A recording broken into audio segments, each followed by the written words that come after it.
Good afternoon to you, our dear esteemed viewers and listeners. Welcome back to this episode of the Community Show. This week we are discussing NAM and we are discussing the NAM Summit and the G77 China Summit, but also what it means to the Ugandan community, how the Ugandan communities are going to benefit from this. And joining me to discuss this very intriguing and interesting conversation is Mr. Hosea Luwhano, who will go ahead and also introduce himself. Maybe please forgive me for pronouncing that wrong, but I'll definitely get to you and you'll quickly give a proper introduction to the name. I apologize for the wrong pronunciation if I told it wrong. Then we're joined by Mr. Muhindo Francis Happy. Mr. Muhindo Francis Happy, we're very happy to have you here. And then lastly, we are joined by Ms. Kansiime Gladys. I'll begin with the lady. Ms. Kansiime Gladys, just quickly unmute your microphone and introduce yourself and let the viewers get to know you. Most welcome. All right, thank you, members. I'm Gladys Kansiime, and I work with Kasese Guide Radio. I'm great to be part of this discussion. Thank you. Thank you very much. Ms. Kansiime, we're very happy to have you here. Let's listen in from Mr. Hosea. Quickly, just say hello to the viewers and a quick introduction. You're most welcome. I'm Luwhano Hosea. So Mr. name is Luwhano. The H is silent. Luwhano Hosea, an author, profession, and also a proud farmer. Nice to be here. Thank you very much, Mr. Luwhano. The H is silent, Hosea. We're very happy to have you here. Looking forward to having a thrilling conversation. Mr. Muhindo Francis Happy, you're most welcome. Quickly unmute and say hello to the esteemed viewers. Good afternoon, viewers. My name is Francis Happy Muhindo Mwirima. I work for KRC-UGANDA, the humanitarian setting. I'm also the chairperson of Kasese Guide Radio online listeners group. I'm happy to be with you this afternoon. Thank you. Yes, thank you very much, Mr. Muhindo. We're happy to have you here. And I'll just start with you. The topic of discussion today is how will the Ugandan community benefit from the NAM and G77 Chairmanship of our President Yoweri Kaguta Museveni. In these past 2 weeks, Uganda has witnessed an overhaul of dignitaries flooding the streets of Kampala and the high 5-star hotels of our city, discussing issues in the non-aligned movement summit, but also in the recently concluding the G77 summit, of which in both summits, our President Yoweri Kaguta Museveni was appointed or elected the chairman of the non-aligned movement, but also is currently heading the G77 group. So the question that I would like us to begin for the community members to understand is what is NAM and what is G77, but also what does this chairmanship mean to the local person? Mr. Muhindo. Thank you so much for the opportunity and to the viewers. NAM is, in simple terms, NAM is a forum that includes about 120 member states who have formed a bloc, a joint bloc that is aimed at achieving specifically about 2 objectives. The NAM, the bloc or the forum, is aimed at achieving sustainable development through international cooperation of the 120 member states, and also to defend international peace and security. And the NAM has lived on for some good years because it was founded in 1961. And it is centrally, or it is headquartered in Qatar, in Jakarta, in Indonesia. So it has a name of promoting and encouraging sustainable development for the member states, and also defending international peace and security by solving disputes in a peaceful manner. And the NAM that we are talking about is hinged on a number of pillars. One is mutual respect for sovereignty and territorial integrity. That is one of the pillars. Then mutual non-aggression within the member states, the non-interface in others' internal affairs. That if we have affairs, they are ours. So no member state will come to interfere. You can only give support in resolving, but you cannot interfere in the affairs. Then there are issues of equality and mutual benefit. And I think the benefit is what we are going to dwell on in this discussion. And lastly, the last pillar is peaceful coexistence. Peaceful coexistence, which also rhymes with one of the sustainable development goals. And this year, we are pleased to have hosted the NAM, but not only hosting, but we are now taking the chair. We are now chairing the NAM for the next 3 years. And I'm sure throughout this discussion, we shall be able to expand on what it means. One, by hosting. Two, by chairing. What does it mean? What does it translate to in the community members? Community at local level, as a community at the level of Uganda. We should be able to explore this in this. Otherwise, we are looking at a block, at an arrangement, at a forum that has come together to push for sustainable development and also for peace and security within the 120 member states. Thank you. Thank you very much, Mr. Francis, Mr. Muhindo. That has been a very thorough and introduction in trying to give the viewers a perspective of what NAM is and what the G77 is. As you rightly put it, the non-aligned movement is a movement that comprises of approximately 160 countries, and it's the second biggest movement or body that follows the United Nations Charter. However, then, as Mr. Muhindo put it, non-aligned movement, or what many of us know as NAM, does not have a law that provides for it. However, it has all those countries. And chairmanship is always given to the host country that hosts the summit. And this year, Uganda hosted the summit, and the chairmanship was granted to His Excellency Yoweri Kaguta Museveni, our president of this country. So let me get to Hosea. Hosea, the local person, a farmer such as yourself, could be wondering, how am I going to benefit from the chairmanship of Yoweri Kaguta Museveni? How do you respond to that? There it is a bit complex, but with such conferences, we have, maybe we talk about the micro benefits and the micro benefits.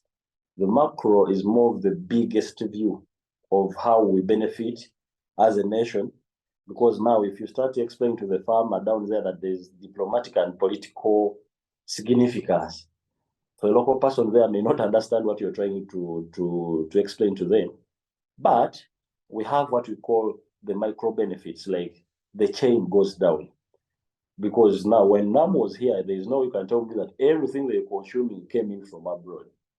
So somehow, even the farmer down there will benefit, because he or she will have to sell his produce, not directly to the NAM guests who are coming, but we have hotels which were handling such. But also this local person may know that we have also employment opportunities in such summits, any big summits. Because even if you look around the infrastructure development we had, for example, these flyovers, they're constructing what and what, you may not specifically be a farmer to benefit, but all those roads were built by Uganda. We had workers who were Ugandans in case of those infrastructure development. So at the end of the day, we have the chain goes to that normal person, how they will benefit from such a thing. More so, this person benefits more when we are hosting, because the chairmanship moves for 3 years until the next nation will also chair it again, and we have another chairman. So most of these benefits, I think, they come in when these delegates come into the country. That is when you have those opportunities. Now, for example, if you see at the speak where they were hosting it, I saw people who were trying to show their art and craft. Other people were trying to demonstrate how they could get the cow skin and do what, modify shoes and what. All those are the benefits to this down person, because now those are not big companies who are showcasing that. So at the end of the day, there are those micro benefits, but which also come with some challenges, because we have what we call public perception over public expectations and perception, what the public expects. Because at the end of the day, the government also has to deal with that. Because when this summit was coming to Uganda, believe it or not, those people who were more knowledgeable about this summit were the people at the higher level. They never got it well, because now we lacked the public involvement, like up to the down person. How are they going to benefit? That's why you will see that majority thought it was more of an inconvenience to them. That means there was a gap there to make this person also, this local person, to get interest and see how to benefit that high rate of guests into the country. Everyone would benefit up to the down person, but how strategically you position yourself? Because all these people need the services to use, so that there will be financial inclusion, that the person who will benefit. Now, for Sidiru, who had a hotel, or people who had A and Bs, all of them, some of them were saying they were fully booked because of the guests who were here. So that is a local person gaining. So literally, we may not focus on the farm only, but at least every person who was strategically positioned somehow benefited from it.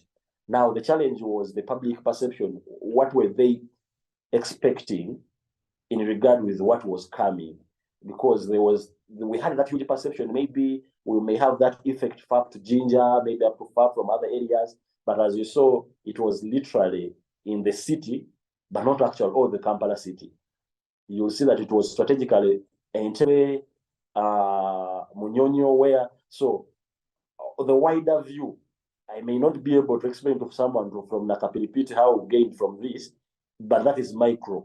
But at the macro stage, the bigger stage, a country to host such an event, it benefits. First of all, it is an assurance from the global international world that you have the ability to host guests like all, because these are big people, these are presidents, because it is another assurance to other countries that, okay, you've stamped it, you have the capacity.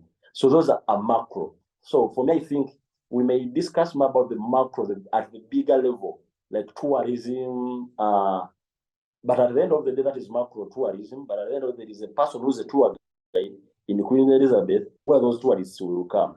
But to me, I think these things are more macro, these diplomatic things, human capital development. Now, for human capital development, we had people were trained.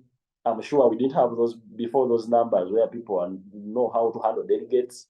So at the end of the day, that human capital development is going to stay here, even if it is in hotel management. These people who are being taught are staying here. So at the end of the day, we have human capital development that we are transferring these skills to these down people. So at the end of the day, to me, different sectors could benefit from it. All right. Thank you very much, Hosea. The argument that I take from you is the benefits that the NAM summit has is in regards to the micro benefits. But then you also bring out a very good juxtaposition that we have people from maybe up country, for example, you give Nakapiri, who will not directly benefit from this. But I think I would hold a different view, that the chairmanship of our president, in one way or the other, would possibly have an influence in regards to bringing in resources to the country, because with him as chairman of NAM, he has the diplomatic power. No, not diplomatic power. He has the diplomatic muscle to lobby for resources to bring for the Ugandan community down here. That is the view I would hold anyway. But let's bring in Kansiime, the name you covered. Tell us about that. But Jose, I'll come back to you. Let's just bring in Ms. Gladys Kansiime. Gladys, the same question that I asked Mr. Hosea Luwhano about how does the Ugandan community benefit from the NAM Summit. I'm aware you are a nurse yourself, and you know that our country is not in the best medical state at the moment. But this is the conversation that we need to hold. Could this chairmanship benefit us as a country? Gladys? All right, thank you so much for giving me this opportunity. According to me, automatically, me as a down person, I will benefit. In which way? You see, when it comes to being the chairman of the NAM, first and foremost, very many people don't know where Uganda is located. That is one way of selling Uganda to the outside world. Very many people are outside there, they don't know where Uganda is, and they don't know that Uganda is the pearl of Africa, whereby we got everything good here in Uganda. Like I'm now deep in Kasese. We have hosted the NAM. NAM hosting it isn't just a joke. These are presidents from different countries. So when they tell them in Kasese, Western Uganda, we have tourism, like we have the Queen Elizabeth National Park that is there. We have blah, blah, blah, blah, blah, blah, blah, that is pertained in Queen Elizabeth National Park. Automatically, if someone is interested and that person has come automatically in Uganda, maybe to boost tourism, automatically that person will come down to where my town is. And reaching here, on the road by passing, these people will sleep in hotels. These hotels, it's where our kids are working from. These hotels are owned by our very own daddies and mummies. So it's me who is again going to do what? To benefit me as a person who is down to the community, only that it needs someone who can understand how benefiting it will be to the community. Another thing, it is a platform to market Ugandans. We are ever abroad, we are ever in different countries, but I feel sorry for those ones who come from Uganda and they don't want to be mentioned that they come from Uganda. Guys, if you're abroad, be proud of Uganda. I know Uganda is a good country and other sellers outside where you are, and a good platform for the business forum. There will be direct business to business interaction and partnerships. Like for instance, when the NAM members came in, we had, they will be meeting business partners from different entities. I saw HAM shaking hands with a partner, whereby that will be a deal. So if my brother or my sister is employed by HAM and HAM gets a deal from NAM, I will be benefiting me as a sister to my brother in another way. So I think we as Ugandans, we should know that really we as the community, we are going to benefit a lot from the NAM Summit and the G77 Summit in so many things, like increase nation power in international forums. Like if we're already taking over the NAM chairmanship, I think it won't be now hard for someone who's going to lobby for us abroad. Some things like the international, on the international forums, I think it won't be now a hard thing for that person to lobby for us. And also very many things that we are going to benefit, like helping to protect its interests and advocate for fair global prices. We normally do sell our things, like Kasese is well known for producing cotton, for producing coffee. So if we have the chairmanship of NAM and again the G77, it will help us to be the bridge in, like, if in Kasese we sell coffee like a kilogram at 800,000 or 800 a kilo of coffee. Now, it will be a responsibility for the chairman to always tell these people that in Kasese, Uganda, we have good coffee, we have good cotton, and we produce this and this quantity. So it's upon him to negotiate the price that will be benefiting both the farmer and the person bridging between those two businesses. Thank you so much. Thank you so much, Ms. Kansiime. That has been a very robust and good conversation and analysis that you bring to tonight's conversation. It's true that the fact that our president is the chairman, it comes with a lot of merits, and those merits include in terms of marketing, in terms of tourism. They're all very, very good pros for the country, which I think you elucidate them quite vividly in your submission. Mr. Muhindo, let us just twist the conversation slightly into the aspect of tourism. The local communities in Kasese, where we have Queen Elizabeth National Game Park, then we move down to the communities of Afaj, where you have Maction, where you have the Maction Falls. Then you go to northern Uganda in Aru Falls. Then you take it all the way the other side of Karamoja in Kidepo. All those are sites of tourism. Now, Mr. Museveni is the chairman of 160 countries of the non-aligned movement. How will that chairmanship help boost trade in all those places or regions that I've just mentioned? Thank you so much, Douglas. I just pick up from where my sister Kansiime stopped, and then I'll do a rejoinder. Now, we are looking at how the local person is benefiting from this. And I'm not looking at, personally, I'm not looking at a local person who is deeply sleeping in the village, but I'm looking at a wholesome local Ugandan, and also taking Uganda as a local country in perspective. Now, the chairmanship of the president of Uganda, His Excellency Yoweri Kaguta Museveni, is one opportunity that at the level of the chairman, he's able to lobby and direct certain things towards his interest. And I repeat, interest. Being a chairperson, he has the opportunity that his interests can be given priority, be it in trade, be it in security, be it in tourism, and many other things.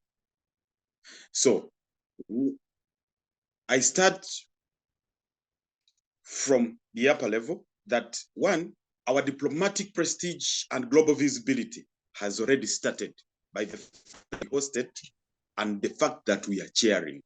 Of course, all the 160 member states are looking at one small little country, Uganda, that is hosting the NAM, or that is chairing the NAM. That is enough diplomatic prestige that we have. And more or less, these 160 countries are, for the 3 years, part and partial of Uganda. And we can explore a number of opportunities within these countries now that they are part of us and we are the host. And then there are issues, there are global challenges, that will come, that will be addressed through this. We have issues of climate change. Look at Kasese, when it is, for example, when it is cold, when it is rain season, it is rain throughout, there are floods, and there are floods all over. When it is hot throughout. And we are grappling, in Kasese, we are grappling with issues of rivers, flooding of rivers. And we have countries which have had these issues and from which resources we can tap. That is one way we are benefiting. And it's up to us now to explore these opportunities as a country. There are economic opportunities, like my other colleagues mentioned. We have tourism, and like Drake, you've already put it, we have tourism, and we have a lot of tourism sites along across the country. So there are a lot of economic activities and investments that will come along that have already been given chance in this NAM conference. You look at the tourism sector, the road sector, and all this. These are opportunities that are already in place that we have to explore, and that have to explore within the 3 years, so that we don't remain as having hosted, but at least we should. Then there are issues of history. There is a time in 1993, in February or 1993, when Kasese hosted St. Pope John Paul. It has remained a historical event. We have set up a number of things at the diocese where the Pope stepped, and this is history. And I know at some point, if that place is developed very well, people will always come for pilgrimage. Then there are issues of cultural exchanges and tourism promotion. Of course, I have seen some cultural groups now identifying with NAM. Cultural groups are identifying with NAM, even when NAM is, when the conference is over. There are people who are now identifying with NAM. So this is also an opportunity that cultural groupings are also identifying. And it's not only at the level of Uganda, but also as they identify with NAM, they're also identifying with other countries that have cultural groupings. It is up to us now to explore the opportunities in the 160 countries. And maybe from the other, from this other side, of course, when we were preparing for the NAM, you looked at a number of developments that came along. The issues of garbage collection were worked on. Issues of street children were worked on immediately. And it is up to us to continue working on these. NAM came to awaken us. I mean, then management of motorcyclists, you saw how it was. If we continued with this, it should be something that is remarkable that has made here. Then you saw how street lights were worked on, the drainage system was worked on all over in Kampala. We have to wait only for NAM? No, let's make this routine. There are roads that were upgraded in Kampala, like there are flyovers, there are diversions that were worked on all these. We need to have these continue so that after the 3 years, we can be able to evaluate ourselves against this. But also, from my side, I was looking at something small. What is it that we put in place when we are told we shall be hosting, for example, the NAM? What is it that we put in place to prepare for such? What package do we have? Do we just have the Minister of Tourism will go and present, so we're going to present? Do we go down and look at what the NAM is and also relate to specific communities that fit well? The other time, people are making a joke that that people along the road should be laughing and laughing and laughing. No, what is it that we have in preparation before such an event is to take place? Otherwise, all this is a good translation to the local community, starting from above and then reaching the very local person. I beg to submit for now. All right. Thank you very much, Mr. Happy. That has been a very robust and passionate submission. I'm intrigued by what you mentioned, that we need not only to, we shouldn't only focus on when we are hosting such events to go ahead and make infrastructure development. Mr. Luwhano Hosea, just from where Mr. Muhindo has left off about infrastructure development, I'd like you to quickly engage in that. What can the government do differently for the local person in the community to benefit from that infrastructure? The government ought to maintain or keep on improving the infrastructure on a daily basis. That is one. Maybe that is how we can maybe benefit from such events. But then two, I would like us to introduce the G77 Summit. G77 Summit is one that also captures about approximately 140 countries.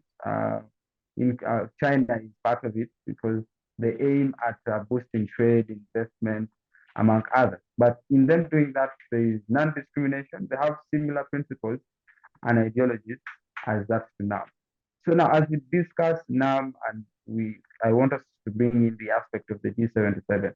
So one, kindly respond to the issue of continuous infrastructure development and improvement. But then two, how can that local person, how are we benefiting, or how shall we benefit from having hosted the G77 Summit? Luwhano, please. Oh, thank you, Onen. Now, I'll start with the benefiting with the continued infrastructure development. Now, the question which will come in first is the sustainability, because there are some infrastructure changes we made, yes. The flyover we made, the street lights we made, the street kids we swept off the road. Then the question which comes in is the sustainability of some of the things we are doing. Because we have also, this is not the first summit we have had here. We had CHOGM here. There are some changes they made, but I'm talking about the sustainability. Because you may do the infrastructure changes, you do the lighting up, you change you put off the street kids off the road, but how is it sustainable in the long run? Because at the end of the day, if it is not sustainable, it will be like some other summit which happened and left, and sometimes it leaves a big impact.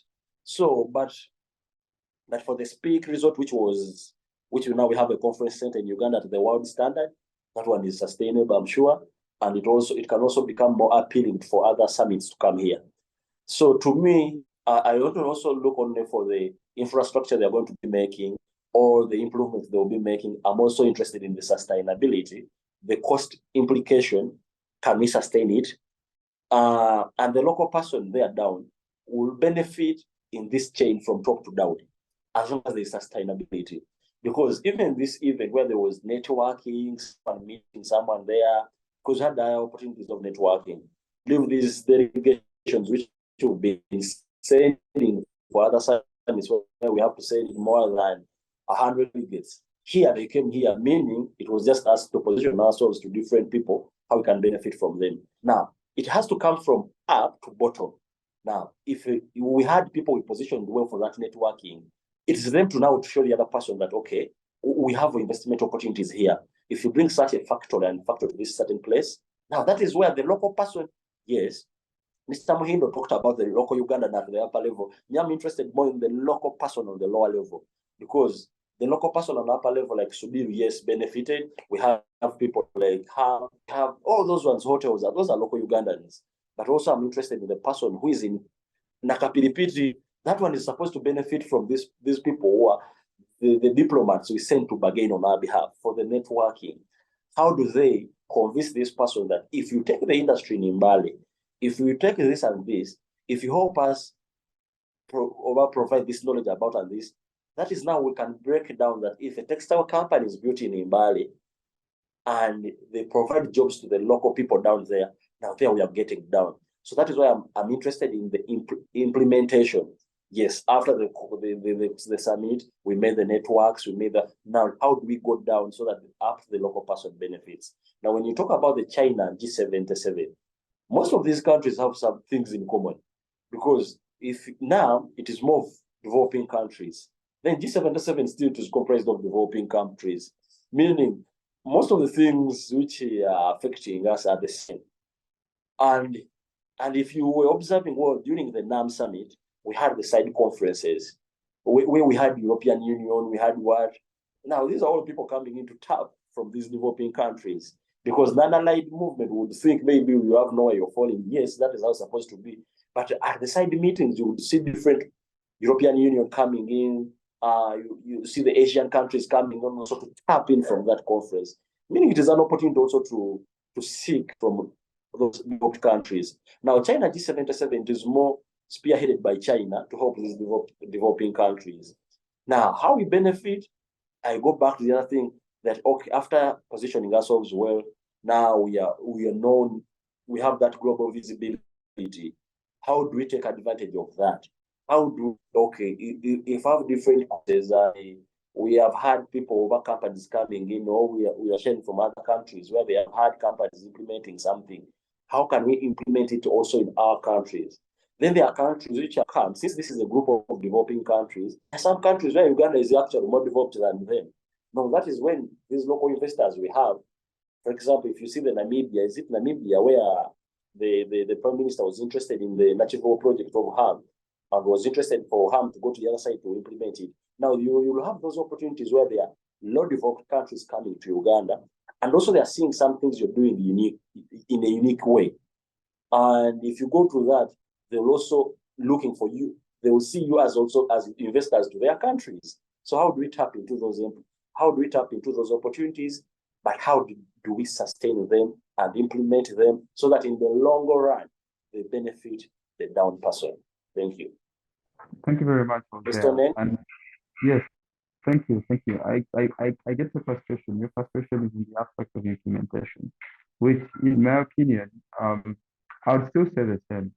The chairmanship of our President Yoweri Kaguta Museveni, in my opinion, I think we are not going to see so much significant development that maybe some people have hopes to anticipate, but maybe we should give them a benefit of doubt. We're in the 21st century, and the government celebrated the NRM Liberation Day on 26th of January. So 38 years in power, definitely I think they may have some hope of progress for taking this country forward. But let's get to Kansiime. Kansiime, you've been somewhat quiet. Do you agree with Hosea that implementation in this country has been a challenge?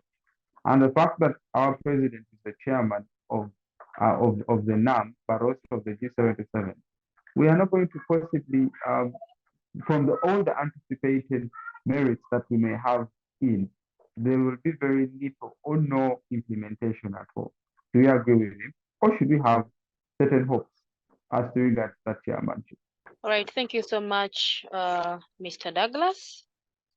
According to me, Mr. Hosea said it may not benefit the down person, the local person like me. I'm down here. But in another way, it will benefit the local person. In which way? Like if we improve the transportation network, they make good roads, the vote, the G77 members will just come once and go back automatically. The transportation network in Uganda, hereby I'll be passing, taking my child, taking my parent to a hospital, and they pass in a good road. And of course, another thing, the infrastructure development. If we hear NAM summit is coming to Uganda, G77 summit will be hosted by Uganda, and you see a good development in infrastructure. That infrastructure development will keep at that very place where those people will be benefiting. Like I've given an example. You have a sister or a brother or your child, you may not know, will go and look for a job somewhere in a good hotel that was in existence when NAM or G77 was hosted by Uganda this year. And that person works from there. Do you think that, don't you think that you, the father who is down in the village, will benefit? Automatically you will benefit. So let's get that mindset of like, if one of a Ugandan goes abroad and benefits, there are so many strings attached that are going also to benefit from the same thing. Now, if we have the new hotels and the conference facilities, for sure, did you see the facility that was held in the NAM and the G77 summit, how it was organized? It was really looking like, I was even telling my colleagues, and I'm like, oh, I think this place is not in Uganda. It is somewhere else where we do not see those things like China, big conferences, like in the UN meeting and so forth. And they were like, oh, no, we are just in Uganda. I was like, now you see, which means we can do better than this. Who are those people who are serving the guests who came in? Who are those people who are there to see that these people reach safely to their places, go back? They are our very, very sisters and brothers. So we are also going to gain in a different way, but automatically we cannot all go and negotiate for business, to be partners from different countries. But if one person is a goal, then I think we as Ugandans will be also having that chance of doing what? Of benefiting. And of course, if there is that unique chance to bolster ties with these countries, we as Ugandans will be benefiting. These days, we have children who go abroad for some work, and of course, they are paid. So it will be between Uganda, the chairman, to negotiate the ties between that country and the Uganda. If you are taking our children to work, how are they going to benefit? And find that a local person also is going to benefit through such a things. Thank you. Thank you very much. That has been a brilliant submission. Hosea, let's just quickly get back to you, then I can come to my brother, Mr. Muhindo. As we try to wrap up the conversation in the next 20 minutes, I would like us now to focus on recommendations. What do you think the country ought to do differently with our president as the chairman of the G77 and the NAM? What can we do differently to put ourselves in a strategic position to benefit from His Excellency's position? Onen, first make some things a bit clear. I didn't say that we won't benefit and the local person won't benefit. Actually, if you observe well, I said in my points that we have benefited. Already we have benefited the local person at the upper level. Sudil is a Ugandan, Ham is a Ugandan, people having these hotels around are Ugandans, A and Bs are Ugandans. But my interest was in the longer run, that is when the other local person also gets the interest, gets the benefit. Because even if it's tourism, it is not going to end by this NAM summit that it has ended. No, it's going to go on because we will go to the wide visibility. But that's why I said in the longer process, these networks should be able to go up to down level. And I don't want also to just over-focus on the government, that when it comes to implementation, and it is all about the government. No, we have private partnerships with the government, we have private investors. As them, how did they position themselves well? And how are they going to benefit from this? And at the end of the day, before we blame the government about the implementation of these projects, are the same Ugandans who are put in those positions, who are supposed to implement these things, who are failing us. So I don't want to over-focus on the NAM government that is failing us. No, Ugandans ourselves, we are failing ourselves. Because if we get these opportunities, and this can be actually an opener for more global summits to come here. Because if you have observed of recently, Rwanda has been holding every year. But this comes with the infrastructures you're having. And for this time, we have an opportunity that we already have the infrastructure now. We have the conference hall. So that means, how are we going to take advantage of that? How are we going to now start asking for more? We bargain for more conferences so that we also have more benefits, financial and what. The way forward as the chairman, now I would expect the chairman, Mr. Museveni, the president, now to position a good team, the cabinet of Uganda, who will be actually going to those countries to follow up how the progress will be, what we benefit from other countries which are more better than us. Then how do local investors here who have their money? Because we may have Mike Mukula who has his money and would prefer to invest somewhere else. Because we have been following these conferences. I saw Mike Mukula taking the Eswatini Prime Minister to where he had things of fuel. Is it fuel? Something like that. And they were impressed. Means that is an opportunity for Mike Mukula to go to Eswatini and invest. Now that is when the government also comes on board. How do you protect your local investors when they're going the other side? I don't want also to see it only in this perspective that it is us to call investors to come here. Yes, these are developing countries, most of them, meaning there are countries where Uganda actually is more developed than them. So how do we position our people here who have their money also to go to other countries How are they protected? How does the government bargain for them? So that in the long run, everyone benefits, the person at the downer level or even the upper level. Because at the end of the day, if Mike Mukula goes to Eswatini and he establishes a fuel ship, those into the fuel market, you'll have to use Ugandans as expatriates to go the other side. Also, we shall earn. But my interest is the sustainability. That's why I'm focusing there.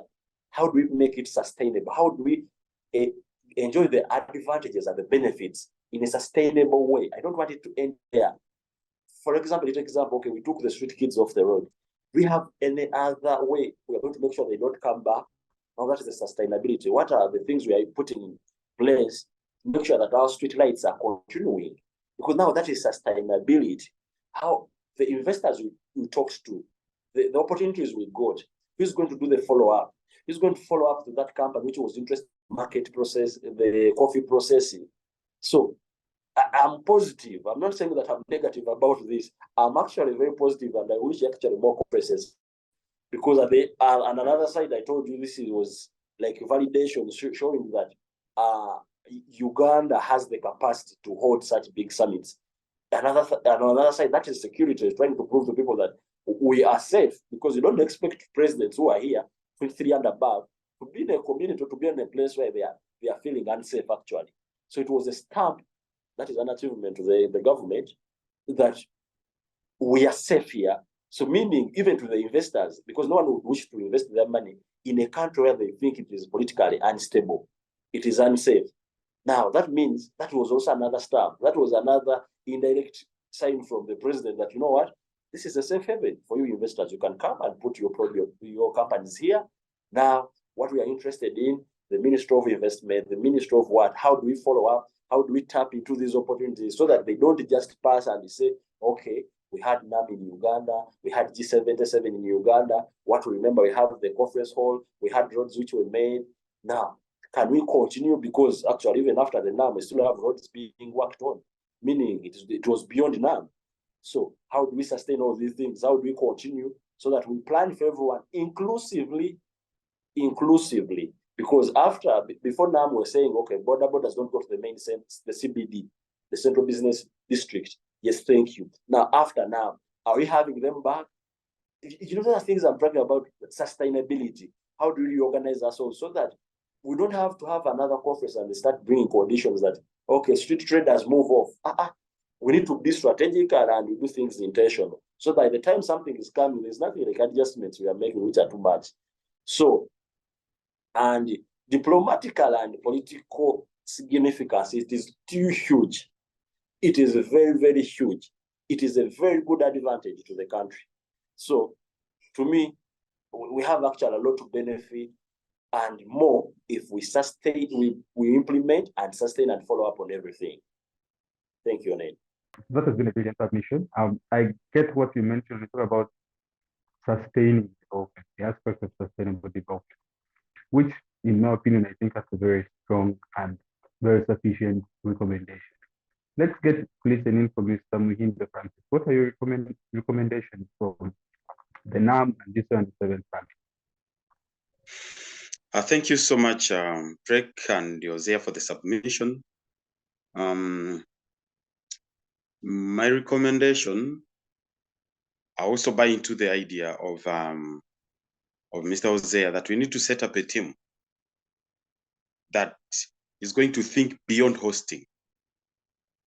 But now it should be able to plan for the 3 years to set a standard that we need to achieve within the 3 years now that we are hosting the NAM and the G77 Summit. I mean, block.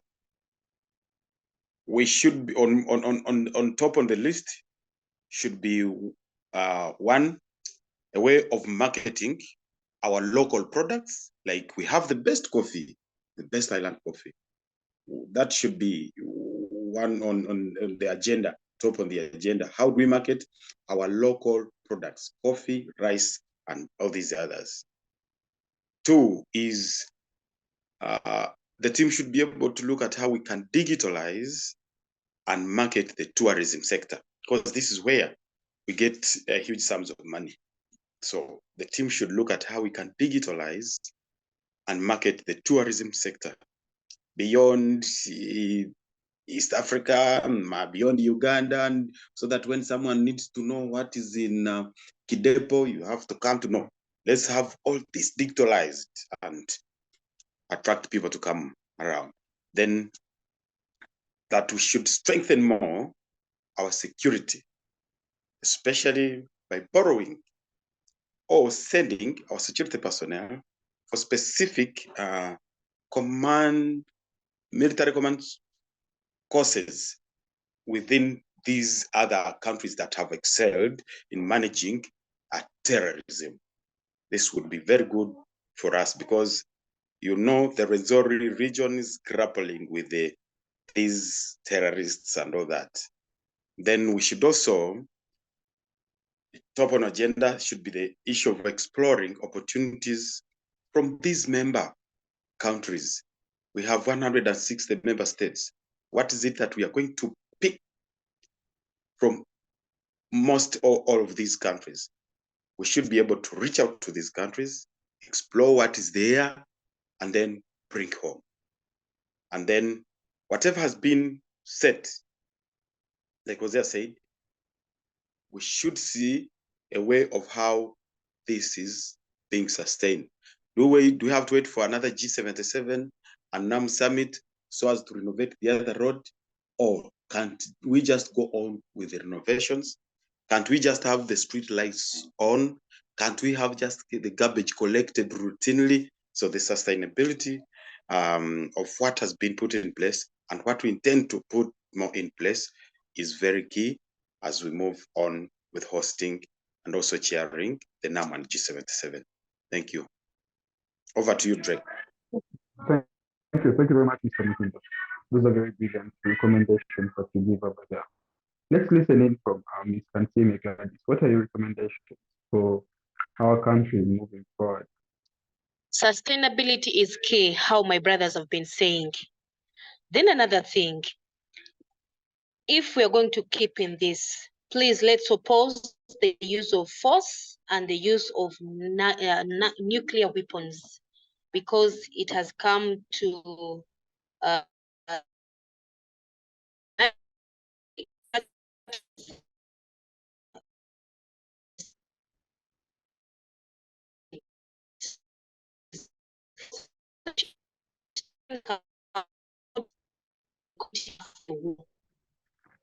Gladys, it's unfortunate that we have lost Gladys. Our network seems to be somewhat disturbing. Otherwise, we have reached towards the end of the show. I'll just, in less than 60 seconds, I'll give each of you to give us your parting shots or concluding remarks. I'll start with Mr. Muhindo, then I'll conclude with Mr. Hosea. Maybe just turn on your video and audio, then you can make your concluding remarks. Thank you so much, Drake, and the viewers for this afternoon show. It is my prayer that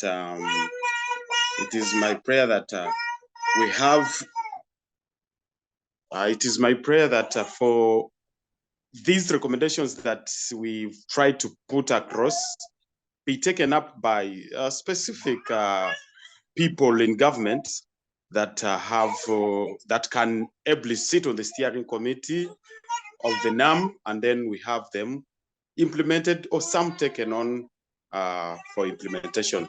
Thank you. Thank you very much, Mr. Hosea, Mr. Muhindo. We appreciate, and those are very good.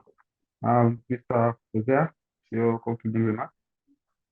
My concluding remarks would be like, I would just hope that everyone comes on board and we put the country to anything and take advantages of things which are coming after the NAM summit, because the advantages are beyond.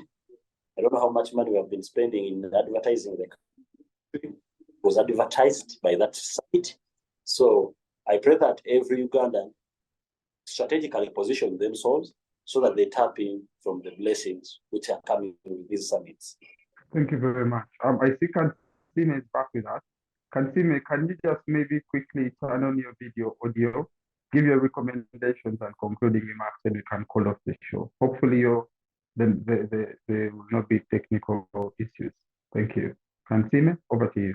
All right, thank you so much. I'm somehow in a dark place because of the network, but I would love if we keep friendly with how we've been and maybe for the goods of the country. And again, if you're a business person and you have tapped something abroad, it won't happen if you get some other few members also to go and tap some opportunities abroad so that we shine our Uganda. Thank you so much. Thank you so much.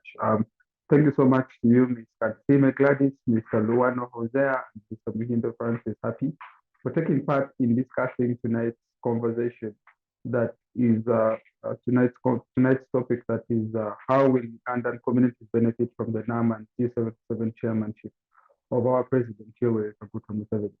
You have done justice to the topic, and from Civic Space TV, Center for Constitutional Governance, would like to say thank you. And to our viewers out there, please continue watching, subscribe to the channel, and keep supporting. Otherwise, my name is Douglas Drake, being your host and moderator for tonight's conversation. See you next week, same time, same place. Bye-bye. Have a blessed week.